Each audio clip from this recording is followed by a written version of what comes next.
My name is State Representative Frank Farry. I represent the 142nd District in Bucks County.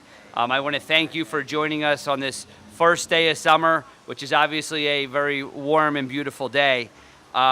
We have a few organizations that are in support of the bill that have representatives here, and you're going to hear from some of them later, but I do want to thank our Veterinary Medical Association from the state for being here, the Humane Society, AAA, and the FOP.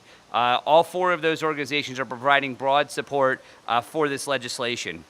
Also, it's a very special time here in Harrisburg. I'm sure you all know that House Bill 1238 passed the Senate unanimously, and we have to give some shout outs to Representative Stevens, Senator Alloway, and all the folks that worked on that bill, because it makes a tremendous difference for our animals in Pennsylvania. And just the irony of that passing the Senate yesterday and going to the governor's desk, and then we're here the first day of summer talking about another animal issue, I think highlights the importance that there's more work to do. Representative Costa and I have introduced House Bill 1216. We call it the hot dog in car bill.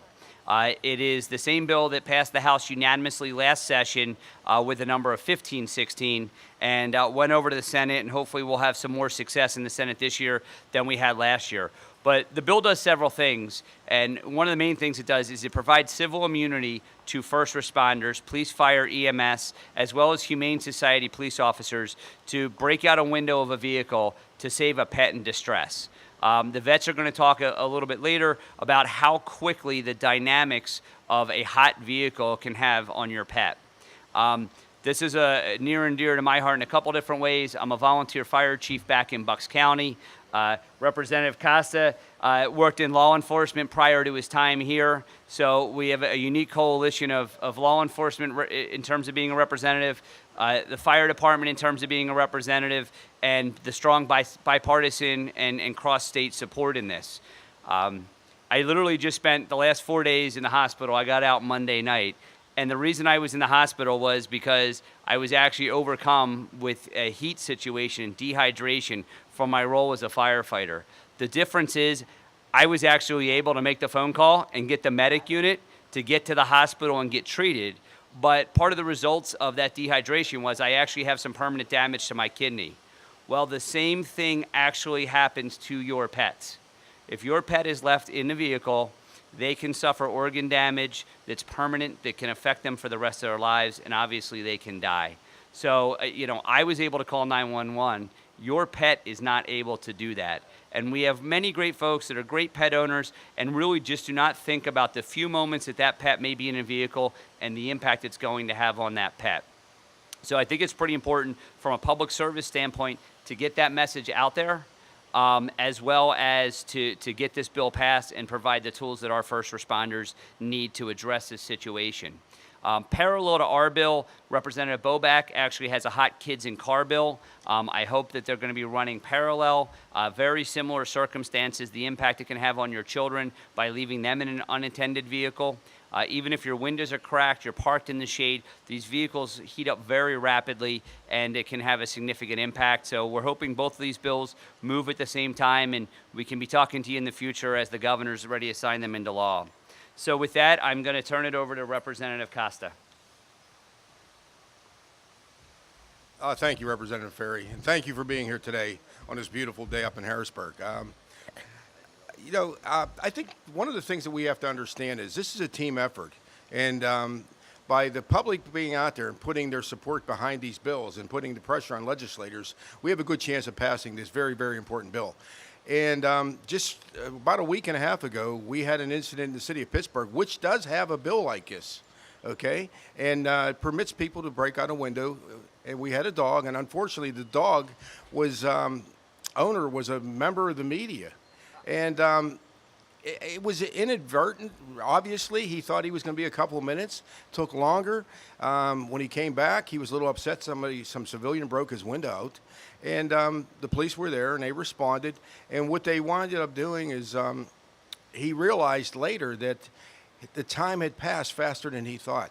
So I think there's a double-edged sword here. We also, believe me, the reporter is a good guy and meant no harm. He was taking the dog up to the park for a walk. And he stopped to drop his cell phone off for his son and got tied up a little longer than he thought. So Representative Farry said that the experts will tell you how quickly it can happen, and so we have to have an education component, and we have to educate the public about this, because if we don't, we're going to lose dogs, we're going to lose things. But I think this is a great tool for us to let people know. And once the law is passed, and I believe it will have success this time, we have to make sure that we get out there and educate people about it. So, again, I want to thank you for being here. It's a team effort. I want to thank the Senate, and to no further ado, Senator Dinniman, a very good friend of mine, would like to speak to you. Thank you. Senator, thank you. Good morning, everyone. It's a hot day. How would you like to be in a car today with the windows closed? And essentially, I said this on the Senate floor yesterday. The time has come already. You know, summer is here. Bills, I had this bill previously. Senator Costa spoke about bills in the House previously. And there's no excuse to delay anymore. And you know, it's easy. We as legislators are sitting in air-conditioned chambers. We're sitting in air-conditioned offices. And we go in air-conditioned cars. It's about time that we understand that the way we treat animals reflects on our humanity, and reflects on the way ultimately we treat each other. It's time to understand that those who are not sensitive to issues involving our companion animals, those individuals have a responsibility to be compassionate. We need to understand the relationship between the way we treat people and the way we treat animals. And that's why Representative Costa and Representative Bodak's bill makes it clear that any child goes out of a hot car and any dog or cat goes out of a hot car. You see, last year, one of the excuses used was, well, we don't have any regulations about getting children out of hot cars. Why would we have it about getting dogs out of hot cars and cats out of hot cars? The solution is easy. Get them all out. This is even simple enough for all of us in the legislature to understand, I would hope. And the truth of the matter is, though, if a child is in such a car, I don't know any police officer or any fire person who's not going to knock that window out, law or no law. But if a dog or cat is in that thing, we know again and again of people and of public safety officers who are reluctant because they will not be defended by the law. They might be held responsible for the damage. So let's just do it. My bill in the House has already gone through judiciary. It's similar to a bill I put in last year. It's Senate Bill 636. It simply has the same concept. If a dog or cat is sitting in that car, you know those cars are like ovens. You know, they're being baked, literally. If a dog or cat's there, you first make a reasonable attempt to find the owner. If you can't find the owner, then you could break the window and get the animal out. Then you have to leave a note in the car to explain why they're coming back to an empty car. Actually, they probably call the police anyway. But the note would most likely be from the police person. And then the animal is taken to a veterinary clinic to make sure the animal is okay.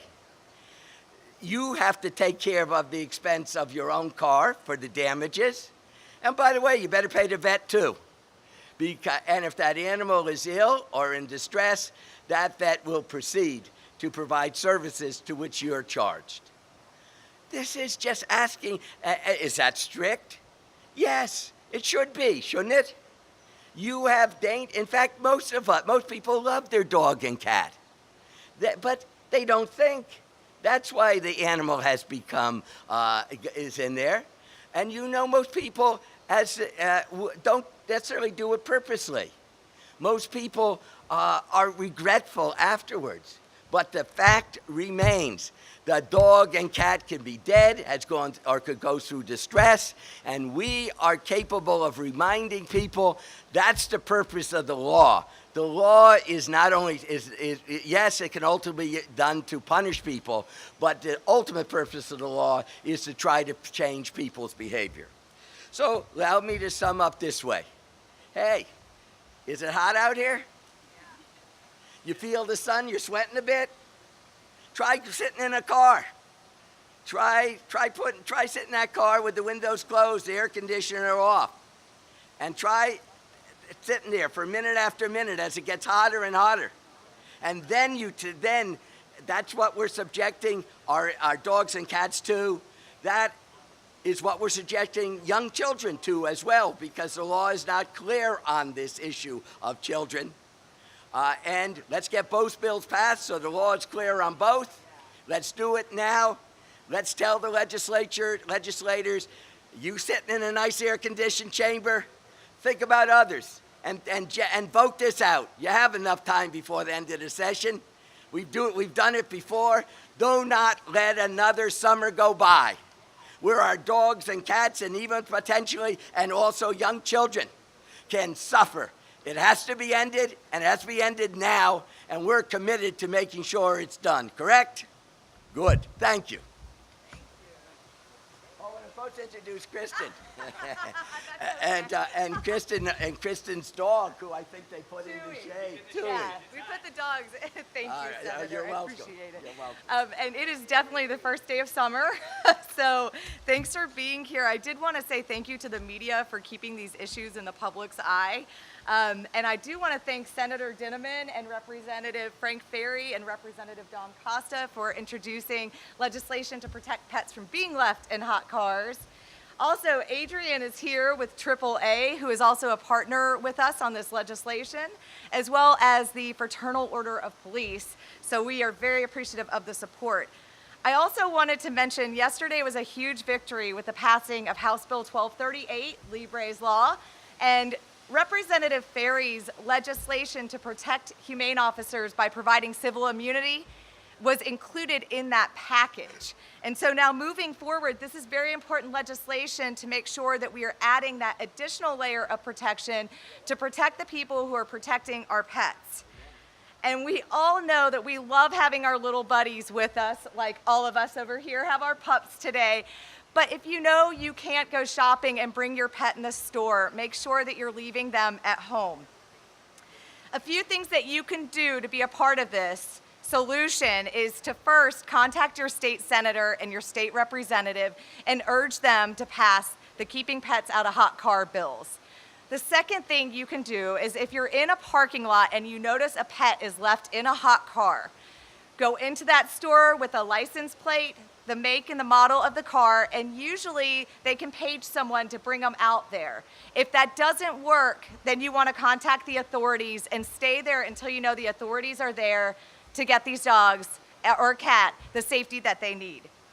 And finally, things that I think the business community could be a part of is making sure that you have signage in your parking lot to let them know you're asking people not to leave their pets in hot cars during the warm months of the year.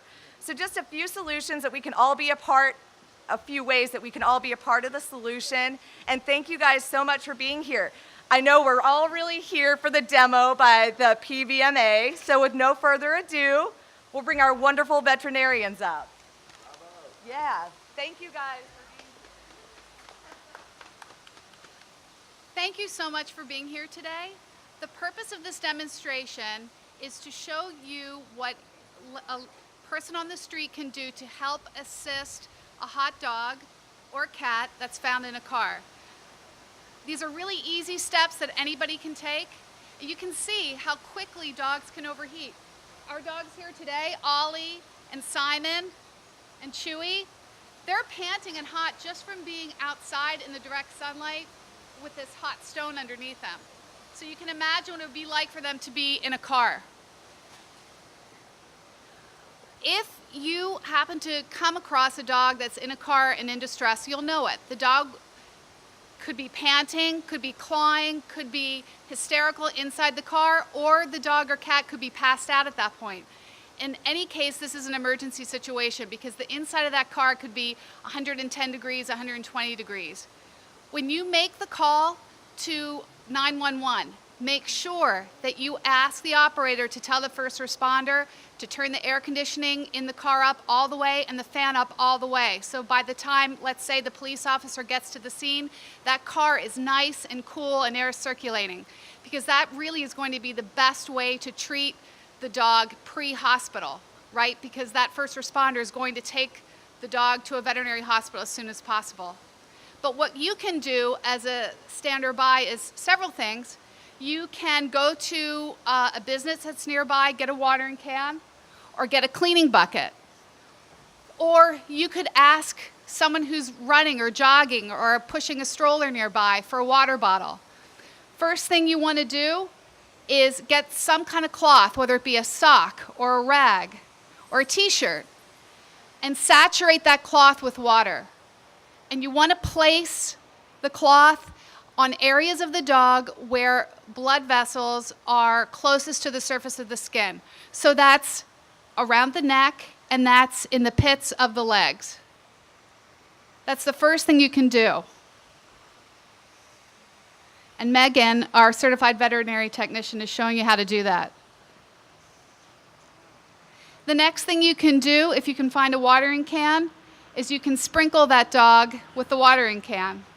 And if possible, you want to be in the shade. Megan has an umbrella here to show you, you can even make shade if you have an umbrella in your car, which is terrific. Or you can go under a tree to get out of the direct sunlight. I think Simon's jealous of that little shower that Ollie just got. You can provide evaporation because dogs can't sweat. That's why they overheat so quickly. So you can get some magazines, a clipboard, fan that dog as much as possible. And when the police officer arrives on the scene, you want to transport that dog, get that dog into the car as quickly as possible, and get that air conditioning directed on the dog as fast as you can. And hopefully there's a plan. Hopefully at that point you know which veterinary hospital you're going to be taking the dog to. So those are things that we can all do. It would be nice if businesses would have some of these things available. If someone runs through the door, a business owner would know, oh my gosh, there's a hot dog out in a car in the parking lot. Let me grab a bucket. Let me grab some cleaning rags. Let me grab a watering can and assist the people who are helping that hot dog. So thank you, Ollie. Thanks, Simon. Thanks, Chewy. They're not method actors. They're actually very hot today and panting like crazy. And thank you all for being here. We really appreciate it. The PVMA thanks you. Thank you. Hi. Where are you moving? Are you around here? Does anybody have any questions? Oh. You No? All right, very good. We appreciate your time out here today.